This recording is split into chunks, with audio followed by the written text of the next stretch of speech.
कहानी का नाम है अक्लमंद वजीर। एक दिन अकबर और बीरबल शाह बागात में टहल रहे थे कि अकबर को दरख्त पर कौवों का एक गिरोह नजर आया। हैरत है, ममलिकत में कितने कौवे हैं बीरबल ने कहा, सर हमारी ममलिकत में 95,463 कौवे हैं। अकबर ने हैरत से बीरबल की तरफ देखा। तुम्हें ये कैसे मालूम?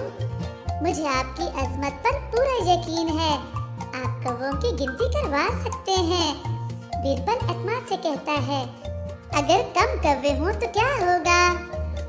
अकबर ने शिकवा से पूछा, जहाँ पना, इसका मतलब है कि कौवे पड़ोसी रास्तों में अपने रिश्तेदारों से मिलने गए हैं। लेकिन बीरबल, अगर तुमने कही हुई तादाद से ज्यादा कौवे हों तो क्या होगा? ठीक है, इस सूरत में दूसरी रियासतों के कौवे हमारी ममलिकत में अपने रिश्तेदारों से मिलने आए हैं। बीरबल के जवाब पर अकबर मुस्कुराता हुआ चला गया। तो प्यारे बच्चों, आपको ये कहानी कैसी लगी? अगर अच्छी लगी हो तो हमारे चैनल को सब्सक्राइब जरूर करें।